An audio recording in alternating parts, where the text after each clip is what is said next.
Салам айымдар, каналыма кош келиңиздер. Бүгүн сиздер менен чай менен ичкенге аябандай даамдуу, ошон менен бирге эле жумшак, коозду эрий турган буштактуу пирог меренга менен жасайбыз.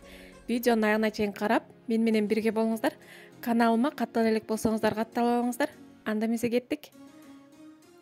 Эң биринчи бөлмө температурасында турган ушундай жумшак сливочный майыбызды салып, үстүнө шекер салабыз дагы. Май менен шекерди аралаштырып алабыз.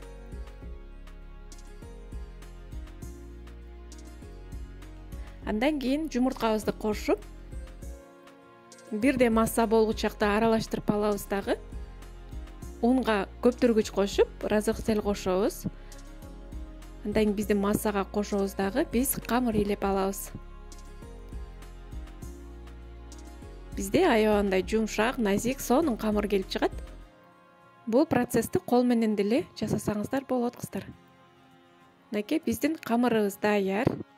Даяр болгон камырды бир 20-25 минутта муздаткычка сала турсаңыздар, камыр өзүнүн ийине келип, тыныгып, пирог жасаганга ыңгайлуу болуп, сонун болуп калат. Андан кийин биз буштакка сметанабызды кошуп, канча грамм, канча кетет экенин баардыгын алдына жазып кетем кыздар. Андан кийин шекер кошобуз.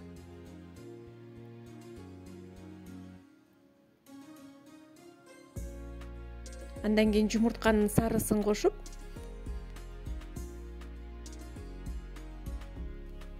бир кашык un кошуп алабыз дагы.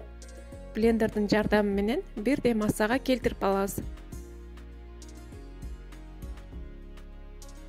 Мынакей.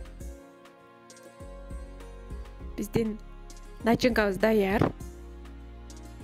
Ага чейин биздин камырыбыз өзүнө келип, ийине келип, сонун болуп тыныгып калды. Ундан аябай эле сее бериңиздер. Иштегенге ыңгайлуу болот. Мынакей ушундай кылып жайып алабыз дагы. Ар кандай формада бышырсаңыздар болот. Менде ушундай форма бар. Диаметри 26. Ушул жакка камырыбызды салып, жайгаштырып алабыз.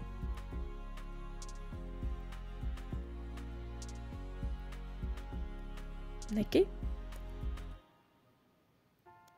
Камыр жетпей калган жерлерине чекесинен ашып калган камырлар менен толтуруп, дал ушундай ыгма менен толтуруп чыксаңыздар болот. Достор, каналыма каттала элек болсоңуздар, сөзсүз түрдө катталып алыңыздар. Алдыда дагы жакшы, оңой рецепттер менен бөлүшкөнгө аракет кылам.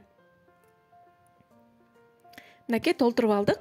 Эми чекесинде ашып калган камырларды кооз болуш үчүн ушундай алып, бычактын жардамы менен же болбосо колуңуздардын жардамы менен алып тегиздеп алабыз.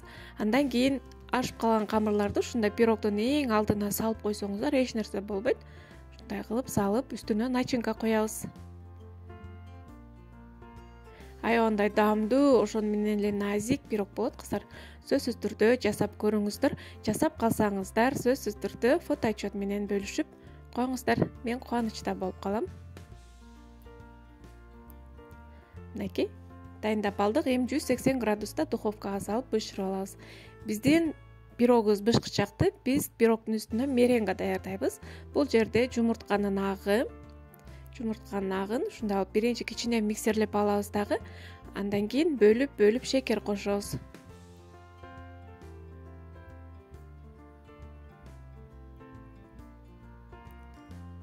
Бул пирогду кыздар меренгасы жок деле жасасаңыздар болот. Эгер убактыңыздар жок болсо, меренгасы жок деле жасап жесеңиздер болот. Үстүндө меренгасы менен аябандай даамдуу болот. Ошон үчүн ушундай түр менен да жасап көрүңүздөр. Мынакей, биздин жумурткабыз менен сахар агарып көтөрүлгөндө бул жерде жүгөрү крахмалын кошуп, дагы кичине миксерлеп алабыз. Мына биздин белогубуз даяр. Ушундай кондитерский калтага салып,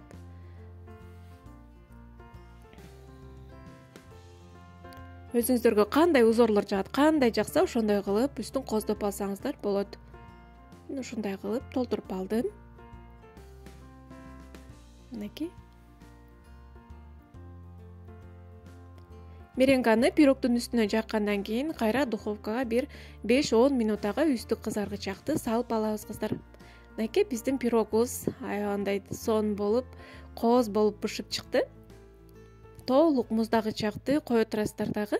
Муздагандан кийин кесип дасторконго тартып даамын тата берсеңиздер болот кыздар.